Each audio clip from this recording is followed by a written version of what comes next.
کہ اللہ ایک ہے اور وہ سب سے زیادہ طاقتور ہے، سرو شکتیمان ہے، ساری طاقتیں اس کے پاس ہیں، اور یہ کبھی نہیں مانا جا سکتا کہ اللہ کا کوئی ساجی اور شریک ہو سکتا ہے۔ اسی طرح یہ ماننا پڑے گا کہ جناب رسول اللہ صلی اللہ علیہ وسلم اللہ کے محبوب بندے ہیں، نبی ہیں، آخری نبی ہیں، اور یہ کبھی نہیں مانا جا سکتا کہ آپ کے بعد کوئی نبی آ سکتا ہے۔ اگر کوئی مانے تو وہ باہر ہے، اور جو باہر ہے اس باہر والے کو اندر ماننے والا بھی باہر ہے۔ وَنَعُوذُ بِاللَّهِ مِن شُرُورِ أَنفُسِنَا وَمِن سَيِّئَاتِ أَعْمَالِنَا مَن يَهْدِهِ اللَّهُ فَلَا مُضِلَّ لَهُ وَمَن يُضْلِلْ فَلَا هَادِيَ لَهُ وَنَشْهَدُ أَن لَّا إِلَٰهَ إِلَّا اللَّهُ وَحْدَهُ لَا شَرِيكَ لَهُ وَنَشْهَدُ أَنَّ سَيِّدَنَا وَمَوْلَانَا مُحَمَّدًا عَبْدُهُ وَرَسُولُهُ صلی اللہ تعالی علیہ وعلی آلہ وصحبہ وبارک وسلم۔ اس اجلاس کے صدر محترم پیر صاحب،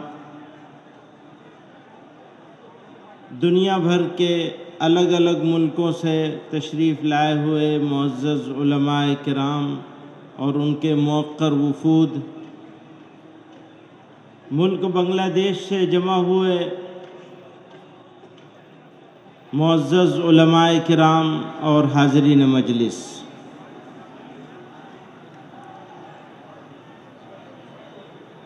دنیا میں بہت طرح کے مسائل ہوتے ہیں، کچھ دنیاوی ہوتے ہیں، کچھ دینی ہوتے ہیں۔ پھر دینی مسائل میں دو طرح کے مسائل ہوتے ہیں، کچھ اعمال سے متعلق ہوتے ہیں، کچھ عقیدے سے متعلق ہوتے ہیں۔ حالات اگر نامناسب ہوں تو بہت سارے ایسے کام ہیں، مسائل ہیں، ایشوز ہیں جن پر کمپرومائز کیا جا سکتا ہے، لیکن عقیدے پر کبھی کمپرومائز نہیں کیا جانا چاہیے۔ پھر عقیدہ بھی وہ جس سے جناب رسول اللہ صلی اللہ علیہ وسلم کی شان میں گستاخی ہوتی ہو، اس بات کا اعلان کرنا، ماننا، سمجھنا، جاننا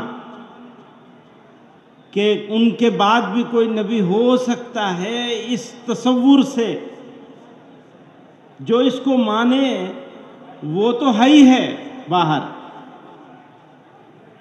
جو اس کے ماننے والے کو مسلمان سمجھے وہ بھی باہر۔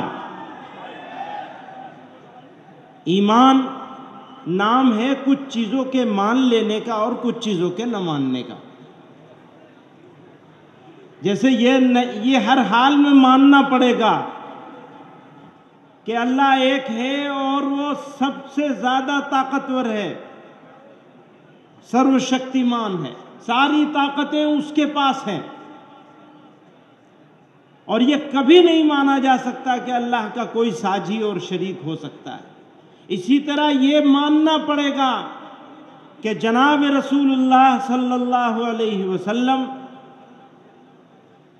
اللہ کے محبوب بندے ہیں، نبی ہیں، آخری نبی ہیں، اور یہ کبھی نہیں مانا جا سکتا کہ آپ کے بعد کوئی نبی آ سکتا ہے۔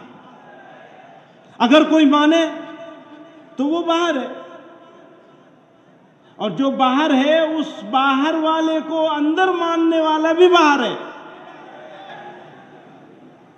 میرے دوستو، یہ عظیم الشان اجلاس، اس کے انتظام کرنے والے، اس میں شرکت لینے والے، دور دراز سے آنے والے لوگ مبارکباد کے مستحق ہیں۔ میں اپنے کسی اور پروگرام میں تھا، یہاں چلا آیا کہ ہمیں یہ یقین ہے اس بات کا کہ اس تحریک سے جو جڑے گا انشاءاللہ اس نے اپنی بخشش کا سامان کر لیا۔ اگر بخشش کا سامان کرنا ہے تو ایک جلسے سے کام نہیں ہوگا، آپ کو لوگوں کو واقف کرانا پڑے گا۔ اگر وہ تبلیغ کر رہے ہیں، ہو سکتا ہے سرکار ان کو روکے، وہ ٹھیک ہے، لیکن ہماری ذمہ داری کیا ہے؟ گاؤں گاؤں، محلے محلے، گلی گلی ہم کو پہنچنا ہے اور نبی علیہ الصلوۃ والسلام کے ختم نبوت کی حفاظت کرنی ہے۔ یہ ہماری ذمہ داری ہے، کسی سرکار کی ذمہ داری نہیں، ہماری ذمہ داری ہے۔ ہم اپنی ذمہ داری کو ادا کرنے کے لیے طاقت لگائیں اور اپنی مغفرت کا سامان کریں۔ میرے دوستو، یہاں بہت سارے بڑے لوگ موجود ہیں جو بہت سارے اہم نکتے، جب میں آ رہا تھا گاڑی میں تو تقریر ہو رہی تھی یہاں، تو اتنے اہم نکتے بیان کیے جا رہے ہیں، ابھی آگے اور بھی بیان کریں گے۔ بہت سارے اکابر بزرگ یہاں موجود ہیں، علماء موجود ہیں۔ اللہ تعالیٰ آپ کے ہمارے سب کے جمع ہونے کو قبول فرمائے اور ہمارا نام بھی ختم نبوت کے خادموں کے جوتوں کی دھول میں لکھ لے تو ہمارا کام ہو جائے گا۔ وآخر دعوانا الحمدللہ۔